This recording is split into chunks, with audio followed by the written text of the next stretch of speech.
Abra sua Bíblia neste momento, no livro do profeta Isaías, capítulo 40, vamos ver de 1 a 11. Livro do profeta Isaías, capítulo 40, de 1 a 11.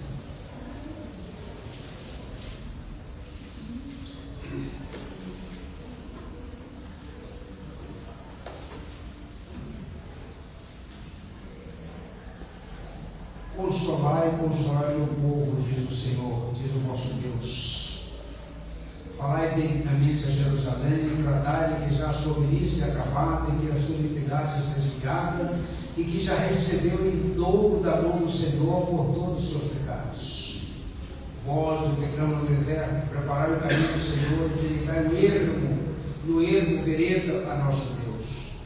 Todo vale será exaltado, todo monte, todo outeiro será batido, que é torcido se endireitará, o que é áspero se aplanará, e a glória do Senhor se manifestará, e toda a carne juntamente haverá, pois a boca do Senhor disse.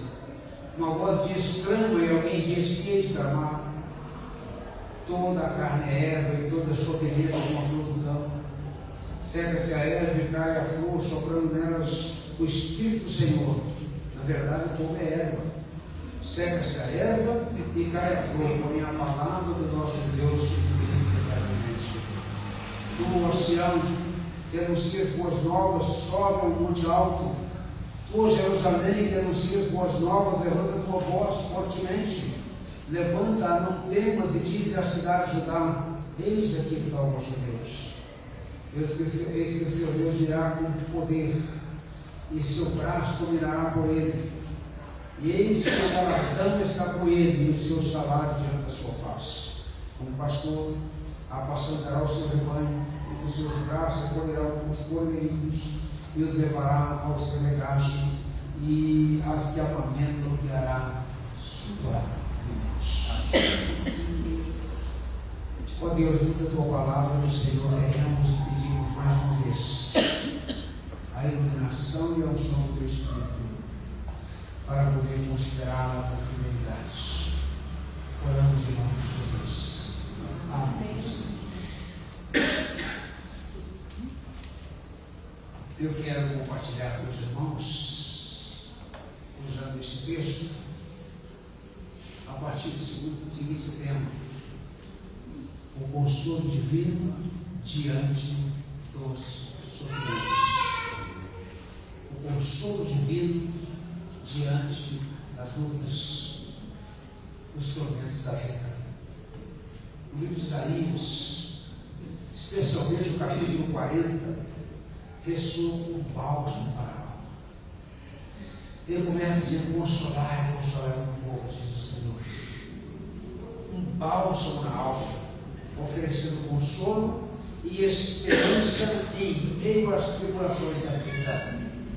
Deus tem consolo e esperança para o seu povo no meio das turbulências da vida, no meio das tribulações da vida.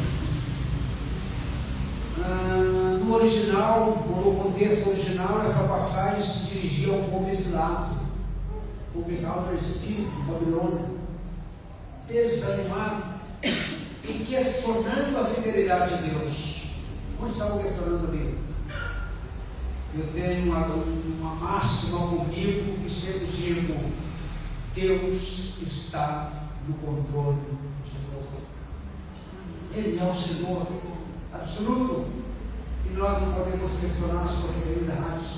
Deus está no futuro, e tudo que Deus faz é bom. Quem leu o editorial do boletim que publiquei hoje, o título é: Deus nunca erra. Deus nunca erra.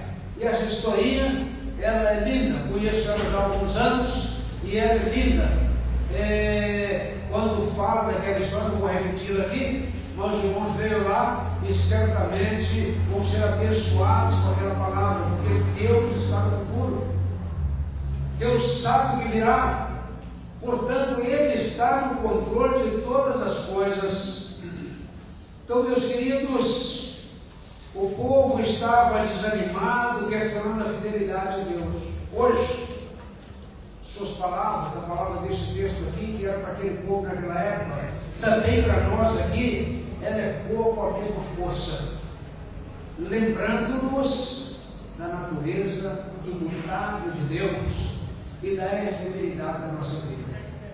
A natureza imutável de Deus e da fragilidade, da pequenez da vida de cada um de nós. Console o meu povo, consolai o meu povo, diz o Senhor. Esta ordem divina não é apenas um convite à compaixão, mas um mandamento para proclamar a boa notícia. Boa notícia que o Senhor está vindo. Estavam em cativeiro, estavam numa situação adversa, mas Deus estava no controle, estava vindo para poder dar o alento, para poder promover o refrigério, para poder levantar naturalmente em altruísmo novamente aquele povo.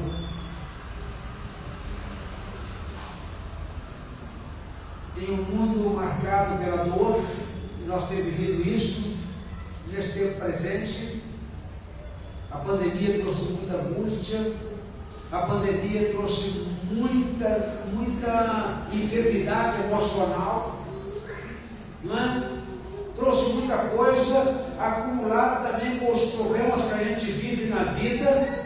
Então, meus queridos, em meio a esse mundo marcado pela dor, pela incerteza, a voz do que clama no deserto ainda hoje é a voz que anuncia a preparação do caminho do Senhor. Aqui também nesse texto, embora fala um povo cativo, esse texto também ele vislumbra o Messias. Aliás, Isaías é um profeta messiânico.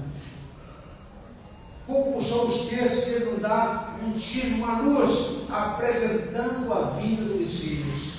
Então vislumbra isso. Foge do grão do deserto, até dá uma ideia também de João, o Batista, que era uma voz que anunciava o caminho do Senhor, anunciava a vinda do Senhor. Agora, queridos, é importante dizer que esse caminho não é uma estrada física, mas uma disposição do coração para receber a intervenção divina. Não é uma estrada, não é um caminho físico, mas a disposição do coração para entender o propósito, a vontade e o ideal de Deus. A fragilidade da vida humana é vividamente retratada na comparação aqui no texto, inclusive, com a flor do campo. A relva murcha, as flores caem, mas a palavra do nosso Deus permanece para sempre, conforme está no versículo 8. Esta imagem aqui, meus amados, esta noite, nos lembra da transitoriedade de nossas conquistas, belezas e planos. Tudo isso é transitório. Eu estava pregando essa semana em um velório da avó do meu genro, e tinha muitos outros pastores ali, e um deles deu uma palavra dizendo assim: olha, quero dizer o seguinte, você tem que estar preparado, porque o dia chega, está marcado esse dia, o dia chega. Você pode pensar que está longe, pode estar longe, mas vai chegar, não é? Um dia desse eu estava com 19, 20 anos, hoje eu estou com um pouco mais do que isso, né? Então, na verdade, o tempo está passando, o dia chega, o momento chega. Então, é importante entender que a nossa vida é transitória, e tudo é passageiro, não é? Tudo que é terreno está sujeito à decadência ao fim. Tudo que está aqui nessa terra. No entanto, em contraste marcante, a palavra de Deus se ergue como um farol de estabilidade e eternidade. A palavra do Senhor permanece para sempre. É nela que encontramos a verdadeira segurança, é nela que encontramos o fundamento inabalável para a nossa fé. considerar alguns aspectos aqui, mas eu estou fazendo uma exposição inicial aqui do texto. Nos versos 9 a 11, nós temos uma imagem poderosa e reconfortante de Deus. Diz assim: o Senhor que vem com poder e governa com braço forte. Mais uma alusão ao Messias, mas que também pastoreia seu rebanho com ternura incomparável.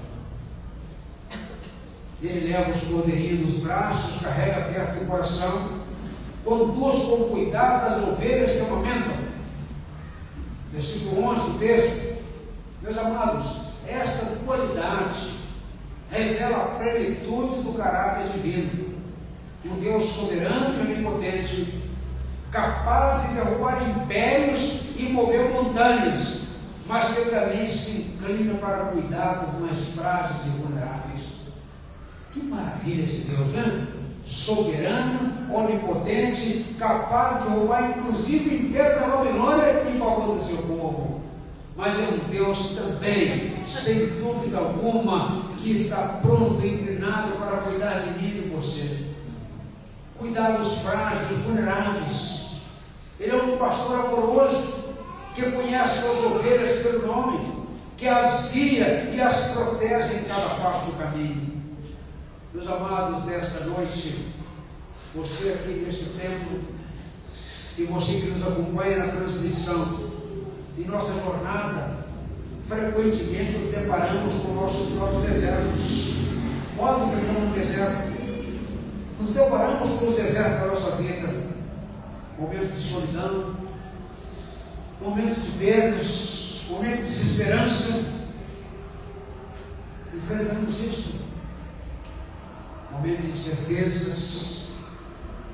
Nesses períodos, ou nesses períodos, a voz de Isaías 40 nos convida a algumas coisas. Primeiro, nos convida a encontrar consolo na palavra de Deus. Diante dos desertos de nossa vida, somos convidados a encontrar consolo na palavra de Deus. É o nosso refúgio seguro em meio às tempestades da vida, a sua palavra. Mas também nos convida a reconhecer a soberania de Deus. Ela está no controle, ou seja, Ele está no controle, mesmo quando não compreendemos os seus caminhos. E olha, para nós, pessoal, muitas vezes nós não compreendemos. Muitas vezes nós não compreendemos. Mas Ele está no controle de tudo. Mas também nós somos convidados a proclamar a esperança. O texto nos convida a isso. Assim como a voz que clama no deserto, somos chamados a ser portadores da boa notícia, consolando e fortalecendo aqueles que estão ao nosso redor. Consolando e fortalecendo os que estão ao nosso redor. Meus amados, o livro do profeta Isaías é curioso. Embora ele comece denunciando o pecado do povo, ele profetiza contra a impureza, contra o afastamento de Deus e idolatria por parte do seu povo, mas nesse texto especificamente, ele traz uma palavra de consolo para o povo sofrido. E aí eu quero considerar, naturalmente, à luz do texto, algumas verdades e aplicar às nossas vidas, pensando na verdade desse consolo divino para diante dos sofrimentos. E o primeiro aspecto que eu considero é o seguinte: quais são os sofrimentos que geralmente enfrentamos? Pensando no consolo divino para os sofrimentos, quais são? Nós temos os sofrimentos naturais, faz parte natural da vida.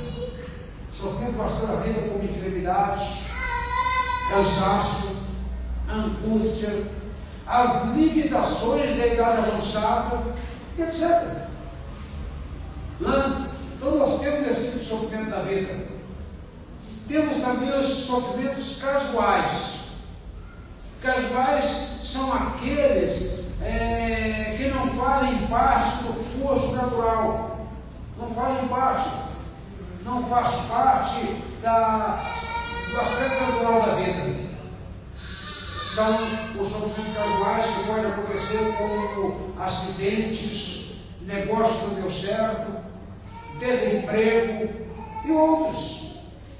Mas também temos sofrimentos circunstanciais. São aqueles que são casados pelas circunstâncias, viveram em um local violento, desajustes familiares, decepções com amigos, e a lista vai longe. Aí vou prosseguir aqui. Mas temos também os sofrimentos morais. Sofrimentos morais é o sofrimento que é fruto de pecados morais, pecados cometidos pelo ser humano que o levam ao sofrimento. Sofrimentos morais, como adultério, como malícia, como mentira, como corrupção, como iniquidade, como a violência, e assim também a lista vai longe. Então esses são alguns sofrimentos que enfrentamos. Agora, diante do sofrimento que nós enfrentamos, um segundo aspecto que eu considero é o seguinte: qual o consolo que o Senhor oferece? Qual é o consolo que o Senhor oferece? Primeiro nós temos aqui no texto que é a palavra para o seu coração. Versículo 2 diz assim: falai benignamente a Jerusalém, e bradai que a sua malícia é acabada, e que a sua iniquidade está expiada, e que já recebeu em dobro da mão do Senhor por todos os seus pecados. Olha, meus queridos, primeiro vai consolar meu povo, diz o Senhor, depois diz: falai benignamente a Jerusalém. Então aqui nós temos, sem dúvida alguma, um tipo de consolo, palavra para o coração. Quando se está sofrendo, meus queridos, ninguém quer ouvir palavras racionais para impressionar a mente. Quer ouvir uma palavra de consolo para o coração, para a alma angustiada.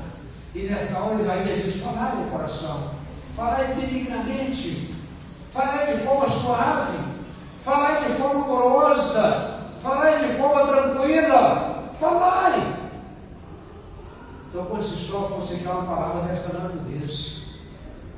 Você não quer uma palavra acusatória, como os amigos de Jó, que embora fossem amigos dele, naquele momento eles não tiveram sabedoria para poder lidar com o sofrimento de Jó.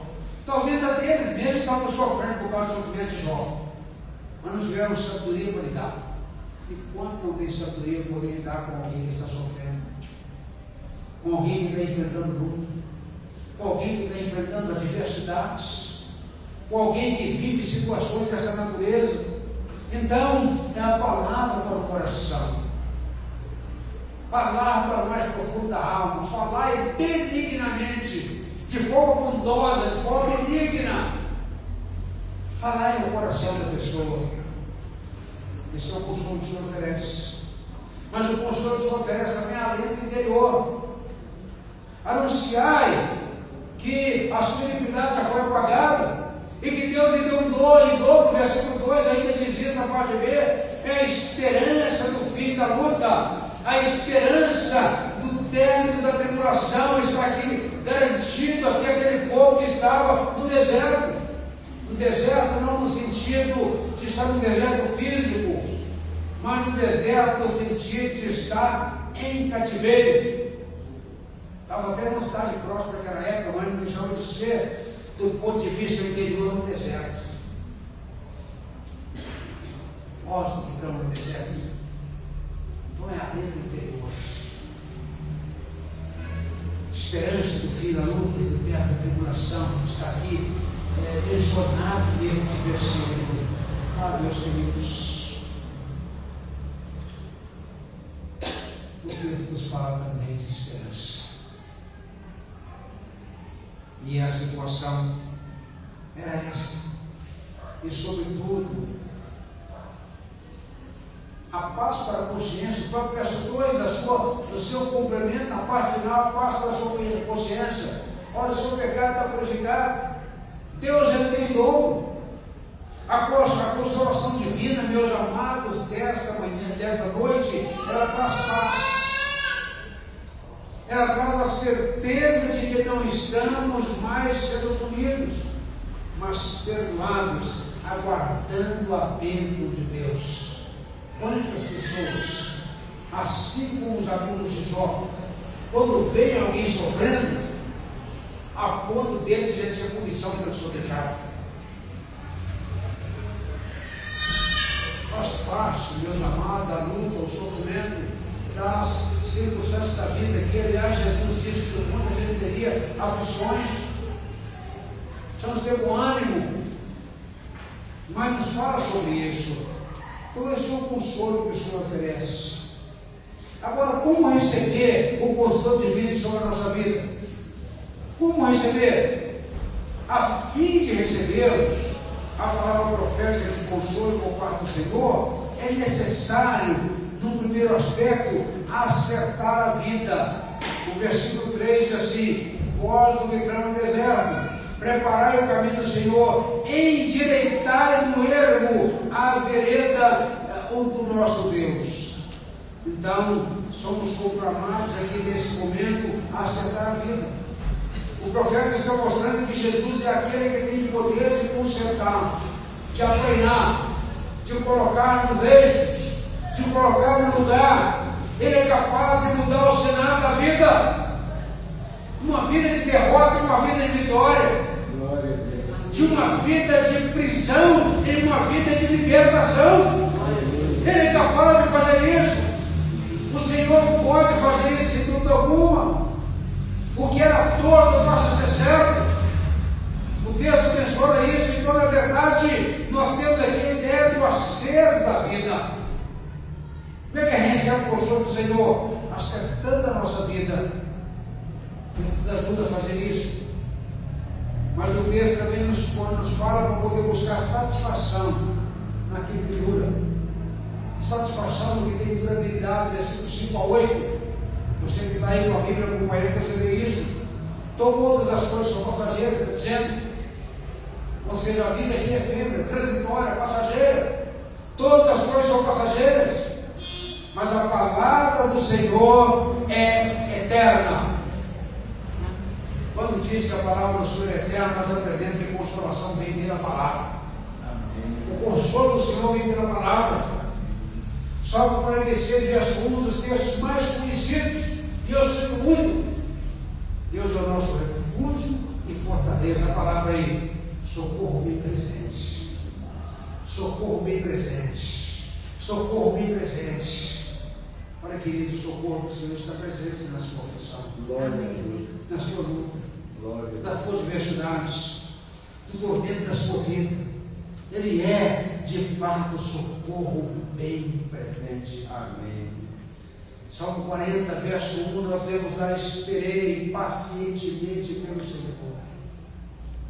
E outra tradução diz assim: esperei confiadamente pelo Senhor. E Ele se inclinou para mim e ouviu o meu pedido de socorro. E outras ouviu o meu clamor, o meu pedido de socorro. Ele ouve. Salmo 121, o salmista, lá em Jerusalém, ele era os olhos, se eleva os meus olhos para os montes e pergunta: de onde me vem socorro? Ufa, certamente ele está fazendo socorro divino, sabe? E ele mesmo responde a si mesmo com convicção: o meu socorro vem do Senhor que fez os céus. Mas também, como recebeu a consolo divina, acertou da vida, buscando satisfação naquilo que dura, que é a palavra de Deus, buscando o consolo na palavra de Deus, e também confessando a Cristo como Senhor. O versículo 9, nós lemos lá no verso 9: tu, ó Sião, que anuncia boas novas, sobe o monte alto, tu, ó Jerusalém, que anuncia boas novas, levanta a tua voz fortemente, levanta a mão, não temas, e diga à cidade de Judá: eis aqui está o vosso Deus. Então conclama a anunciar as boas novas, conclama, na verdade, a confessar a Cristo como Senhor. O consolo se manifesta quando confessamos o nome de Jesus. Quando nós entendemos que Jesus nos é suficiente, é preciso submeter-se a Jesus. Versos 10 e 11 trata disso.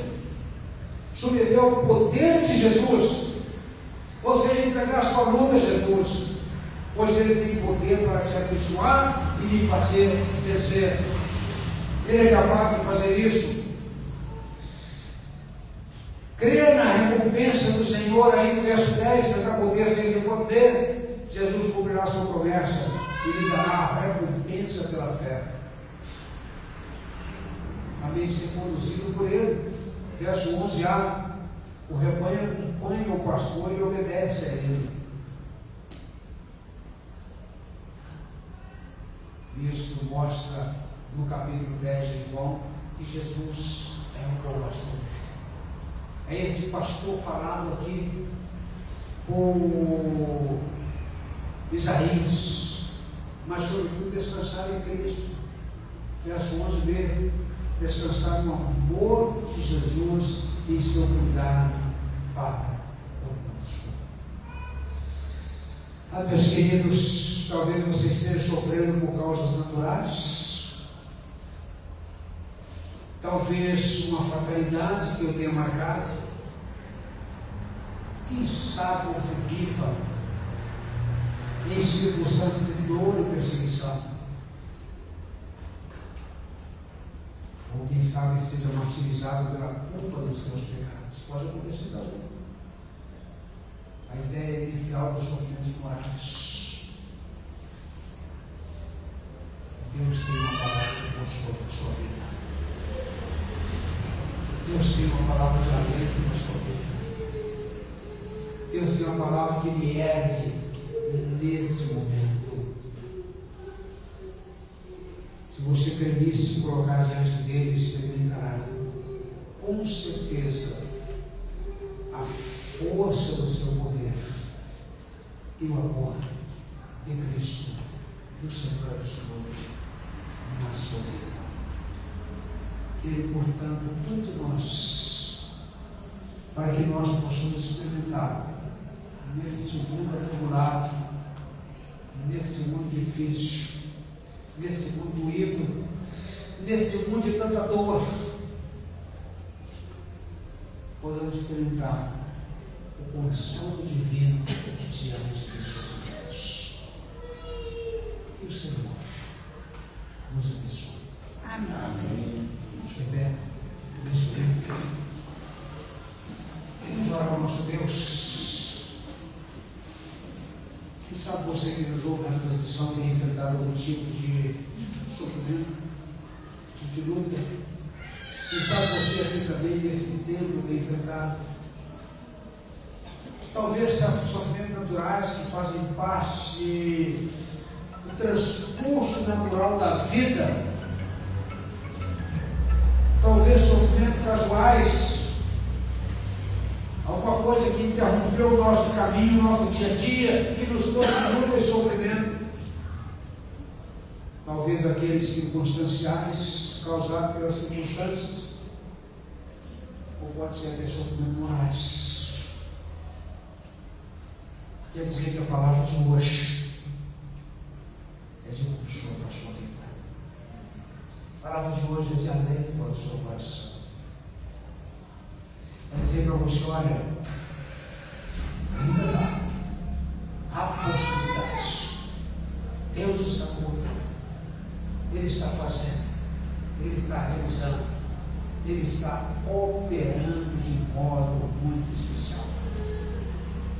Quem é que me enfrenta algum tipo de luta, algum tipo de tormento na vida? Mas a palavra de ordem para esta noite é que Deus continua no controle. A palavra de ordem para esta noite é que Deus nunca erra. Às vezes, em algumas situações de nossa vida, a gente é levado a pensar que Deus está mudando o curso das coisas e que Deus, na verdade, não está sabendo como as coisas acontecem. Abacuque pensou nisso, pensou tanto que ele questionou Deus. Na época, no livro de Abacuque, no final ele acabou entendendo o recado de Deus e disse: olha, ainda que a figueira não floresça, ainda que no curral não haja gado, ainda que falte alimento, ou em outra situação, ainda que tudo isso aconteça, todavia eu me alegrarei no Senhor, exultarei no Deus da minha